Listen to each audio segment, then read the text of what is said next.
Hey,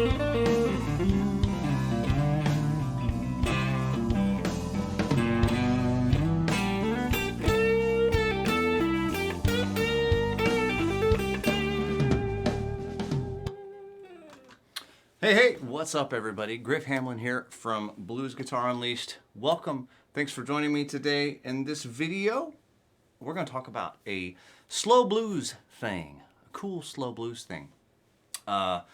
So hopefully you're, got your guitar in your hand. If not, I'm going to give you a second, kind of kill just a minute here.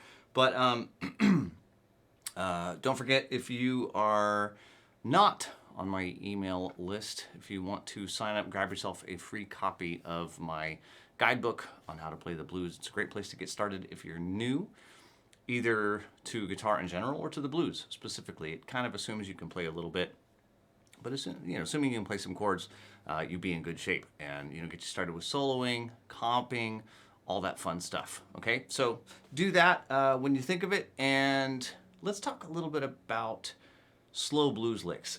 This is going to be a little bit more advanced. I don't want to lie to you.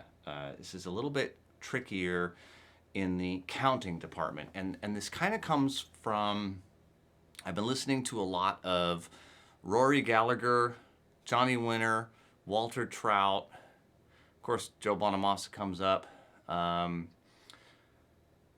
but mainly those three have kind of been on rotation a lot for me, and I've been really listening carefully to what they do on the slow blues stuff, and it's always challenging for my students to play a lot of the slow blues things because of the way they break down.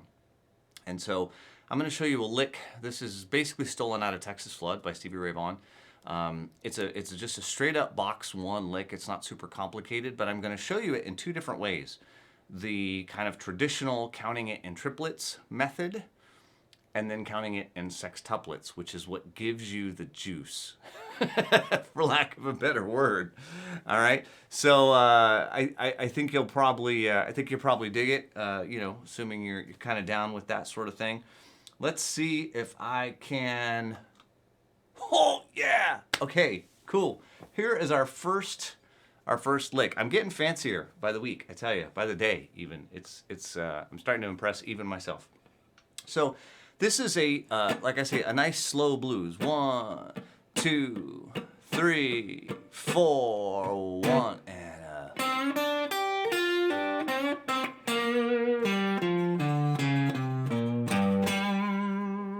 Okay, now I kind of imagine this being played over a turnaround. Let me see. Let me fire up the old looper here. Let me see if I can get us a little 2, 3, 4, 1, 2, 3.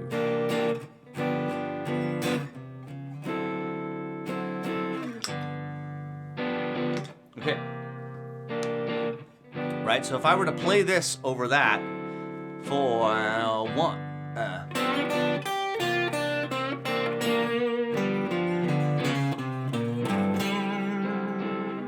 Okay, and hopefully you can tell that it's straight out of box one. Right? Now, of course, we've talked about the minor pentatonic. This is very similar to the minor pentatonic with that blue note there, right? So if you think, G minor pentatonic, adding that blue note there at the 4th fret of the 5th string. Okay, so I'm doing a bend at the 5th fret on the 3rd string, up to the 3rd fret on the 2nd string, 3rd fret on the 1st, 6th and 3rd on the 2nd, another quick bend at the 5th on the 3rd, and that really makes the same note twice. And it should sound like the same note.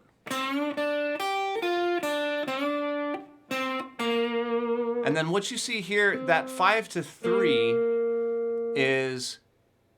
that's beat 4, and that's the and the So the way I count these triplets is 2 and 3 and 4 and Then I just continue down the scale starting from the 5th fret on the 4th string.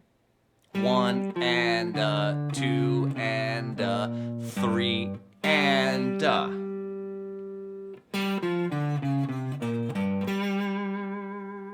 Okay, so the whole thing, 1 and a 2.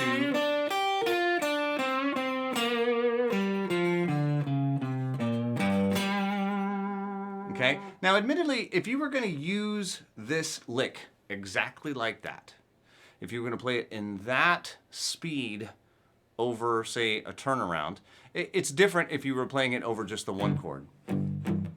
Okay, because it ends on a G.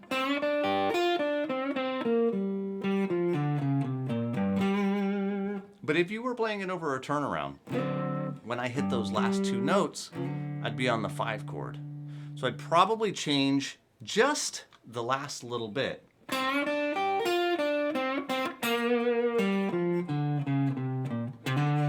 And maybe land on that D at the 5th fret of the 5th string. I just want to throw that out there because in case you tried this lick on your own and you were like, I don't know that I love it, that's probably why. So let me, here's the little loop I made, and you'll see kind of how this sounds. So here's the way I wrote. That sounds a little weird at the end, but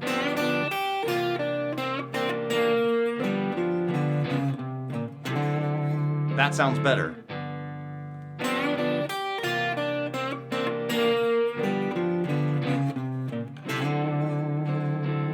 Right? Okay, so hopefully that kind of makes you kind of get the idea. Now, that sounds fine and all, but notice what happens if I'll say, cut it in half. So what I did is I took each of the triplets and made them twice as fast and turned them into sextuplets. Now, what that means is that, and this is where things get a lot more advanced. If you're not comfortable counting, you're going to have to go obscenely slow to make this work out. But I promise you that if this is the sound you want to hear, if you like those faster Stevie Ray Vaughan, Johnny Winter, Rory Gallagher, Jimi Hendrix, if you like that stuff, this is going to be your wheelhouse. You're going to need to make this comfortable. Okay? So instead of counting 1 and 2 and 3 and 4 and I need to double up each one of those. 1 and 2 and 3 and 4 and okay. The way that I say that, if I'm going to count them all, if you can just feel 2 notes per count, knock yourself out. If you struggle a little bit more with counting, 1 tripletta is how I do 6 counts in one beat. 1 a tripletta, 2 a tripletta, 3 a tripletta, 4 a tripletta. So it's basically 1 triplet, 2 triplet, 3 triplet, 4 triplet, where I put a in between. My usual practice of 1 and 2 and kind of falls apart when I have to put an in there. 1 and it sounds a little silly, right? It doesn't really work out. So if I go back to this lick, what I'm going to be doing, it's the exact same notes. Okay, so you don't have to learn, these are exactly the same notes I put before. But I have beat 1, 1 a tripletta, 2 a tripletta, 3 a tripletta. Yes, count them all. 4 a tripletta, 1 a tripletta. Again, 1 and 2 a tripletta, 3 a tripletta, 4 a tripletta, 1 a tripletta. One more time. 1 a tripletta, 2 a tripletta, 3 a tripletta, 4 a tripletta, 1 a tripletta, 2. And you could add something like that at the end if you want. But notice how much better this sounds.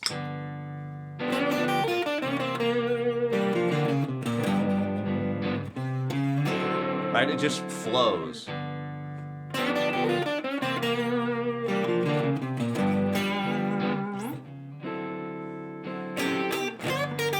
And then, continue from there, obviously.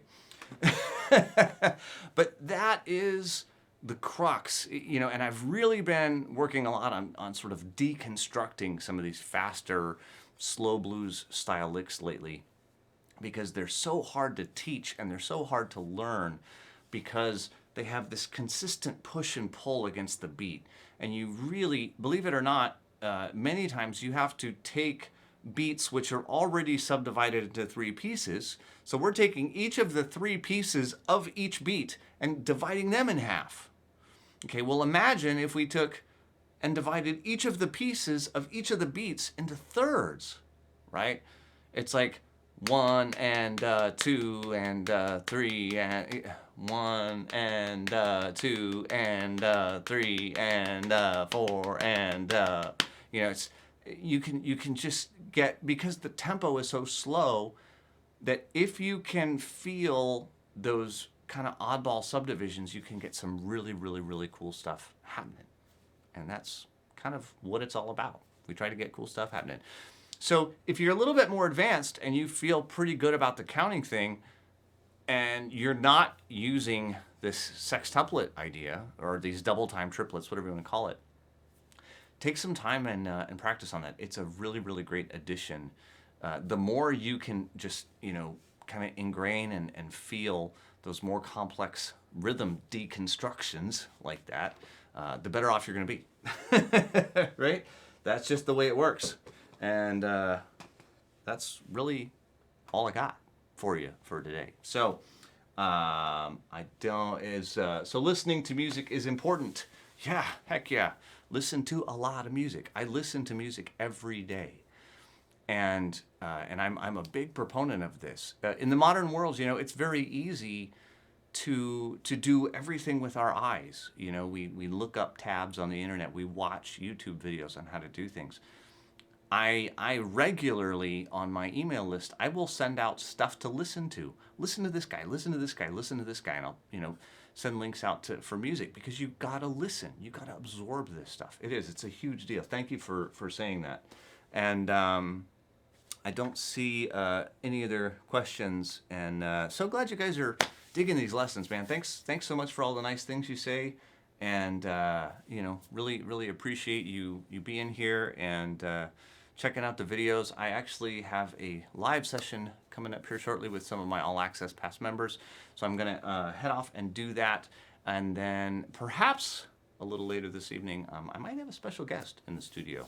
So if you're on the YouTubes or the Facebooks a little later this evening, we'll see. I'm hoping to have a good friend of mine. It's about to be NAMM week here in Southern California. So hoping that a good friend of mine is going to show up, and we're going to have some fun, maybe, and y'all can see it. We'll see how it goes. Traffic is weird. But thanks for joining me again. I'm going to head out, and I will talk to you soon. Later.